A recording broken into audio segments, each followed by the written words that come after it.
What's up, everybody? It's Jordan from the Sports Suit Hines Show. Today is March 14th, 2022, and free agency, has begun today. Lots of the signings. There's been lots of signings throughout the NFL. There's been multiple signings by the Bengals today, but these moves cannot be official until Wednesday. But there's been so many moves today. I think more than people kind of thought was going to happen. So let's go ahead and get into see what's been happening around the NFL.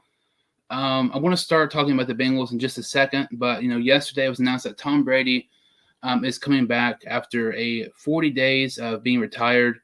Kind of shocked some people around the NFL. And when you see Tom Brady coming back, out of retirement just after 40 days coming back to the Buccaneers, you would think, that's kind of surprising. That means the Buccaneers are going to be, Super Bowl contenders, obviously, and it's basically good for the NFL to see Brady continue to play. But when you look at Tom Brady retiring, after a couple of seconds seeing that, you realize, holy crap, this affects the Bengals in a significant way, because when you have a guy like Rob Gronkowski, who was rumored to possibly be signing with the Bengals, he was interested in playing with Joe Burrow this upcoming season. When you have a guy like Ryan Jensen, who was easily the best center available in free agency, arguably the best offensive lineman in the entire free agency, not named Teron Armstead. When you have guys like that who, are coming, from Tampa Bay, possibly signing with your team, and then it's announced that Tom Brady comes back, that hurts the Bengals so much. And obviously, we already saw that hurt them today, because it was announced that Ryan Jensen would sign a 3-year deal, 13 a season, so 3 years, $39 million with Tampa Bay. So we struck out on Ryan Jensen, even though it was reported that we were expected to sign Jensen. Some people were saying it was a 95% chance Jensen was going to sign with Cincinnati. It was supposed to be a 3-year deal worth $39 million. That's what Pac-Man said, and that's what someone else said as well. But obviously, with Tom Brady coming out of retirement, that really impacted probably Ryan Jensen's, thoughts and maybe where he would sign with. He ends up signing with Tampa Bay. Gronkowski, he hasn't signed with Tampa Bay yet, but I could assume more than likely he will end up re-signing with the Buccaneers to play with Brady. So that move really, really hurt us because it was expected we were going to sign Jensen. But obviously we did not. But instead, we did sign a center. He could play left guard, he could play center, and he could play right guard. Ted Karras from the New England Patriots. We signed him to a 3-year deal worth $18 million. And I feel like this is a pretty good deal. The top 2 centers available in free agency. Obviously, Ryan Jensen was number 1, and number 2 was Ben Jones of the Titans. Ben Jones signed with the Titans to a 2-year contract, I believe worth $12 or $14 million.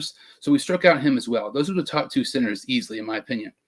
And then you have Ted Karras. He can play all 3 interior offensive line positions, which is good for us because if somebody goes down, maybe he can play a different position and stuff like that.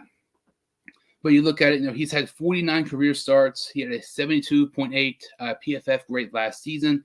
And when you look at that 72.8 PFF grade, compare that to Trey Hopkins' 51.4. So, like I said, he's played multiple positions. Last year, he mainly played left guard, but I have a good feeling that he's probably going to play center. I don't know why he would play left guard, or I don't know why he would play left guard for us. Right guard I can maybe get, because right guard, left guard possibly, but I doubt it. He's probably going to end up playing center. Right guard, we did sign Alex Capo. I'll talk about that in just in a minute here. But, Ted Karras, a 3-year deal worth $18 million. Throughout his career, he's played 701 snaps at left guard, over 2,000 snaps at center, and just under 400 at right guard. So he more likely will be our starting center for the next 3 years. I think it's a very good signing. Like I said, last year he mainly played guard, and he was ranked the 11th. Out of the 63 qualifying guards last season, he was ranked 11th when it came to pass block win rate. So it's very good for us getting a nice guy who's been around the NFL for a couple of years. He's been to the Super Bowl, I believe, with New England. So when you get a guy like him at center, that's a major upgrade from Trey Hopkins. And then, like I said, he's played left guard, center, and left guard, center, and right guard, all 3 interior offensive line positions, which is great for us. Then we go to right guard. We signed our right guard of the future, and that's Alex Capa from the Buccaneers to a 4-year deal worth $40 million, 10 years per season. Each of the past 2 seasons, he has played over 1,000 snaps with Tampa Bay. He's very, very good. In the 2020 season, he did not allow a single sack. This past season, he did allow 5 sacks. And I mean, I feel like this is a really, really good signing. And it's crazy because when you look at all the offensive linemen people have talked about for Cincinnati, whether it was Brandon Sheriff, Laken Tomlinson, or whoever it might be, Ryan Jensen, we talked about all these guys, but Ted Karras and Alex Kappa were guys we didn't really talk about at all, and they end up signing both of those guys. Kind of surprising me a little bit, but it's also because we kind of struck out early on some of these other signings, whether it's Jensen and Laken Tomlinson signing with the Jets. But I feel like both of these signings were really good by Cincinnati. And when you look at Alex Kappa, he had a 71.9 PFF grade last season. That was 9th among 35 right guards. Look at Hakeem Adeniji. He had a 43 PFF grade. He was 35 out of 35 when it came to right guards. That is obviously, dead last. That is horrible. And the fact we get a guy who was last on PFF to right guards to a top 10 guy from last season is great for us. And obviously that's going to help, Burrow staying, healthy. Hopefully he does not get sacked as much. And Alex Kappa, I mean, he's not missed many games throughout his career.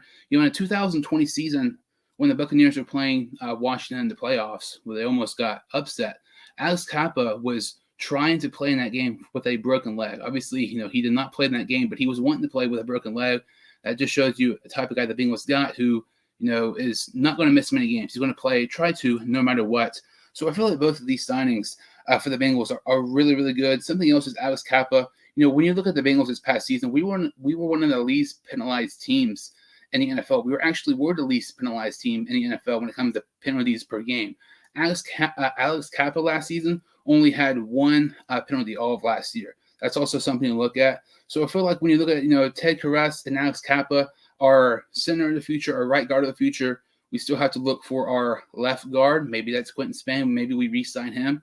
Maybe we sign somebody else. Who knows? But those 2 signings on offensive line is going to help us a ton for these next couple of years to protect Joe Burrow. And something else, the Bengals have signed, Trent Taylor a couple of days ago to a 1-year deal worth about a little over $1 million. And then it was announced today the Bengals, did sign another player. And I feel like this was kind of a situation where Bengal fans kind of thought we were going to maybe re-sign one of these guys, but we did not know which one. Larry Ogunjobi. He signed a 3-year deal with the Chicago Bears, 3 years for $40 million. I was shocked how much money this was. I did not think it was going to be even close to that. I was expecting maybe 7 or 8, definitely not 13 for Ogunjobi, who was really good this past season. But, he's coming off a season-ending injury for us when he got hurt against the Raiders in the wildcard game. But I wasn't shocked that we did not re-sign him. I was surprised about the money. And I feel like the Bengals, I don't want to say they panicked, but I feel like, we do not have a great defensive tackle group, heading into this free agency because Larry Ogunjobi and B.J. Hill were both free agents. But we locked up B.J. Hill to a 3-year deal worth $30 million. 15 is just in the 1 year, his first year of the contract, kind of front-loading the deal like we've seen the Bengals do in the past, whether it was, Geno Atkins, Carlos Dunlap several years ago, and many other players. But, B.J. Hill was a guy who, we traded right before the regular season started. Not really expecting much, but he's been phenomenal for us this past year. Definitely we win that trade against New York. We traded Billy Price, who was a major bust, and we got B.J. Hill. And you look at it, that's probably one of the better trades the Bengals have made in recent memory. That ranks up there, I would say, with the Reggie Nelson trade years ago with Jacksonville. But we were able to sign him to a 3-year deal worth $30 million, and I feel like that's a good move for us. I think it works out for us and him. He gets a good contract for a guy who really broke out this past season for us. And when you have him and DJ Reader locked up for 7 more years, that's really good. Like I said, we did strike out on Larry Ogunjobi. Not really surprised on that. I am just really surprised at how much he signed. That really, really shocks me. And some of these guys, like I mentioned, Laken Tomlinson, Ryan Jensen, there were these guys who we kind of thought the Bengals might end up signing, but instead, we signed Ted Karras and we signed, some other guys as well, like Alex Kappa. But some of these other guys, there's Mitchell Trubisky. He ended up signing with the Steelers. That kind of surprises me. I thought he was going to go to the Giants to possibly compete for the starting job. J.C. Jackson, that was just announced about 15 minutes ago. He signed a 5-year deal with the LA Chargers for $82 million. All of a sudden, you look at the Chargers. They have J.C. Jackson, Derwin James, Bosa, and Khalil Mack. That is a crazy, crazy good defense. Christian Kirk signed a full-year deal with the Jacksonville Jaguars, $18 a year.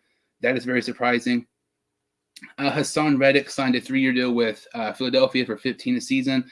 Ryan Jensen, like I already mentioned, signed a 3-year deal, $39 million total for Tampa Bay. That was probably going to be what we signed him for. But since Brady comes back, that probably influenced a lot of Ryan Jensen's decision to return to the Tampa Bay Buccaneers and try to win another Super Bowl. Laken Tomlinson, a guy who lots of Bengal fans wanted, including myself, signed a 3-year deal worth $40 million to go to the Jets. That makes a lot of sense. The Jets have a crappy offensive line, and pairing him with a guy he's familiar with, Robert Saleh. They were both on the 49ers together. Cedric Wilson Jr., a guy who I liked a lot in free agency, I think was one of the more underrated players in this free agency class. He signs a 3-year deal with Miami for $21 million. Jarvis Landry, in the AFC North, one of our divisional rivals, the Cleveland Browns. Jarvis Landry, it was announced that he was released today after the trade a couple of days ago, where the Cleveland Browns traded to get Amari Cooper. I think that's a very good trade for Cleveland, but at the same time, you also have to look at who your quarterback is. That's a great trade for Cleveland, but they still don't have a top 3 wide receiver in their own division. If they had a good quarterback, I think that would be even a better trade for them. But until they find their quarterback of the future, that trade's not going to help them much at all. And it was announced, after that trade with Cooper going to Dallas, Gallup for the Cowboys signed a 5-year deal worth around $60 million. So there's been lots of signings so far, just free agency starting today. And despite the Bengals, obviously we've re-signed B.J. Hill, we've signed Ted Karras, and we've signed Alex Kappa. There's still a couple other people, several other players I would really like for the Bengals to target. Obviously, one is right tackle La'el Collins. I feel like everybody is just waiting for the Bengals to try to get Collins. Very similar how last season, when all of the Bengal fans wanted us to get Joe Thuney, and we ended up not getting Thuney, and everybody was so upset. I feel like that's kind of a similar situation this year with La'el Collins.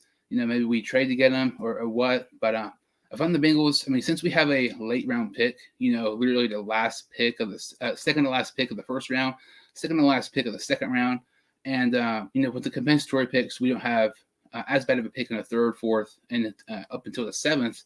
But I would trade a third. I maybe trade a 5th for Collins. Maybe something better if the Cowboys are interested in trading for him. But you also have to look at that Amari Cooper trade is interesting because they gave Amari Cooper away for basically spare change, like basically nothing. So maybe they would do a similar situation trading La'el Collins. You never know. But since the Bengals have towards the end of a pick in the 2nd and 3rd rounds, I'm definitely open to trading those picks. In my opinion, I would be okay if the Bengals traded a 1st round pick. Not for La'el Collins, but for somebody who's really, really good. Because honestly, I don't want to see the Bengals drafting our 1st round pick because there's a chance it could go to offensive lineman, and we have a horrible history of drafting offensive linemen this past decade or so. I would rather trade for an established starter, kind of like how the Chiefs did this past season by getting Orlando Brown from the Baltimore Ravens. But La'el Collins is definitely somebody to possibly look at. A couple of other people. I mentioned Ted Karras could play left guard, center, and right guard. He's played most of the season, like I said, last year at left guard, but he's going to play center for us. Maybe, if somebody goes down, he can play left guard if he has to, but I fully expect Ted Karras to play center. And like I said, he can play right guard, but since we signed Alex Kappa, he will play center, and Kappa will play right guard. Somebody at left guard I'm intrigued by is Andrew Norwell. I don't believe he has been signed yet. If he has, it had to have been within the past 5 or 10 minutes. But Andrew Norwell, to me, it doesn't make sense. I've talked about this on one of my last videos here. He's from Cincinnati, so obviously there's a connection there that's kind of interesting. And he also played Ohio State, which to me is really weird because when you look at Ohio State guys, the Bengals have drafted Ohio State players more than any other players who played at a university throughout the years. And you look at Von Bell, you look at Sam Hubbard, Joe Burrow, all these guys played at Ohio State. Andrew Norwell played at Ohio State years ago, and he's from Cincinnati. He plays left guard, a position we need to upgrade. I don't get why there's no talks about him being signed to the Bengals. It just doesn't make any sense. Of all these guys, the Bengals, have been rumored to like. Brandon Sheriff, he's expected to sign with Jacksonville, which, with Jacksonville signing Kirk and expected to sign Brandon Sheriff, that's basically a 0% chance that the Jaguars will re-sign Andrew Norwell. In my opinion, I feel like the Bengals should really go after Andrew Norwell. It makes a lot of sense. He's a guy who's been around the league for quite some time, being experienced. And you look at these other guys that we've already signed. Ted Karras, he's been around the league for several years. Alex Kappa has played in the Super Bowl for Tampa Bay just a year or two ago. So when you get these guys, a trio of offensive linemen who've been around the league for quite some time, who has playoff experience, who has Super Bowl experience, that could really help a team like the Bengals. So I know we have Super Bowl experience now. It's still crazy to say that our players have Super Bowl experience, because it's still crazy to think the Bengals were in the playoffs this past season. But getting more experienced guys, you could tell the impact that a guy like Trey Hendrickson had of the Bengals this past season. He's an experienced guy who's been in NFC Championship games prior to his signing with the Bengals. You a guy like a Von Bell, very similar situation. Some of these guys who've been around the league could really help the Bengals.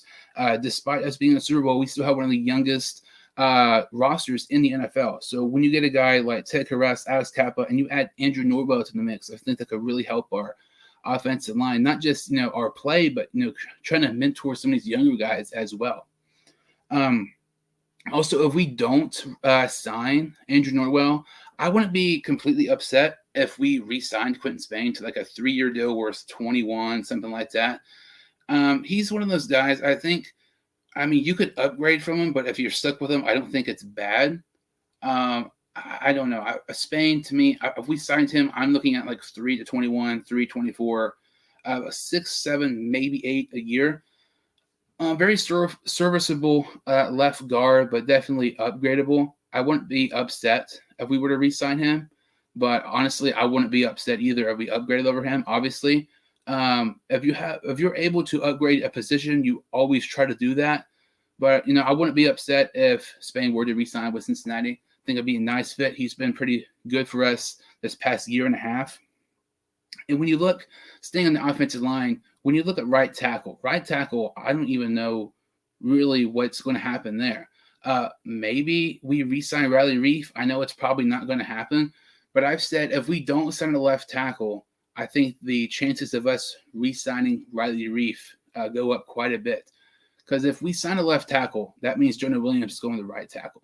If we don't sign one, that means Jonah Williams is staying at left tackle, and maybe we bring back Riley Reef to a 1-year deal like we just did this past season, staying at right tackle, because I felt like he was pretty serviceable and good for us this past season. He's ended the season on the season-ending injury. We signed him to like a 5 or 6 year deal worth for a 1-year contract. I don't think that would be bad. Also, somebody else to look at maybe is Morgan Moses, a guy who's getting up there in age. Maybe you look at him for like an 8, 9, maybe 10 million a season for like a 1 or 2 year deal. And then maybe you could start to develop one of your young offensive linemen. I don't think either of those guys would be bad for us this 9. And then a couple people here, obviously, we want to re-sign CJ Uzama. Easily had the best season of his career this past year for us. Had a career high in touchdowns, receptions, and yards. I mean, he was a big piece of our offense. I think more than people realized, heading into this past year. We didn't realize how big of an impact he was going to have this past season. But I wouldn't be surprised if we sign him maybe for like a 3-year deal worth 20, 21, 24, something like that, 7, 8 million, something like that. Because deal that he was just expired on was 3 for 18. So I expect maybe an increase in pay a little bit for CJ Uzama. I think we'll probably end up re-signing him. And then one other guy here is also another tight end, is Gerald Everett. Gerald Everett is a tight end who this past season was with the Seattle Seahawks. And the Seahawks, they just re-signed Will Dissly a little bit ago. And with that Russell Wilson trade, they traded to get Noah Fant. So obviously it looks like they have zero intentions to re-sign Gerald Everett. Gerald Everett was with the Rams. Trent Taylor was with the Rams when they went to the Super Bowl several years ago. There's already a connection there. I think it makes a lot of sense. And Taylor was already talks about us possibly signing another tight end, not named Uzama. When the talks about Gronkowski came up a week or so ago, which obviously that's not going to happen now because Tom Brady's coming back. Maybe Gerald Everett can be that tight end, that we could also sign along with Uzama, because Drew Stanford only has 1 year in his contract left. And in my opinion, I don't think we should end up re-signing him at all. So, I mean, if you re-sign Uzama to like a 3-year deal and you sign Gerald Everett to maybe like a 1 or 2 year deal worth, 4 or 5 million, I don't think that would be bad. And I think that's, possible. That's another one of those guys who I don't really think is being talked about enough to the Bengals, and I'm not really sure why. So I feel like, some of those targets, kind of like I mentioned, Leo Collins, Riley Reef, Morgan Moses, Andrew Norwell, CJ Uzama, and Gerald Everett. I wouldn't be upset if the Bengals signed some of those guys, but really keep an eye on some of these under the radar guys. Under the radar guys to me are Andrew Norwell and Gerald Everett. I wouldn't be surprised, despite the Bengals not really being linked to them much, I wouldn't be surprised if they maybe signed to one of those guys in those coming days. That kind of about does it for this video, kind of talking about the Bengals, signings. With our signings so far, we signed the center from the New England Patriots, Ted Karras. We also signed the right guard from the Tampa Bay Buccaneers, Alex Kappa. We re-signed B.J. Hill to a 3-year deal worth $30 million, $15 in the first year. We did lose Larry Ogunjobi to the Bears on a 3-year deal worth $40 million. But I would say this free agency so far for Cincinnati has been really productive and really good so far. Hopefully we can kind of make some more moves. Tomorrow I will probably be going live with Frank LaPlaca of the Unofficial Bengals podcast on Instagram, so make sure to go check him out. He will probably be joining me more than likely tomorrow, probably around this time tomorrow evening. But thank you all so much for listening. If you're new to the channel, or if you've seen my videos before, make sure to like this video and subscribe to the channel. I would really, really appreciate it. And I will see you all next time on the Sports Dude Hind Show.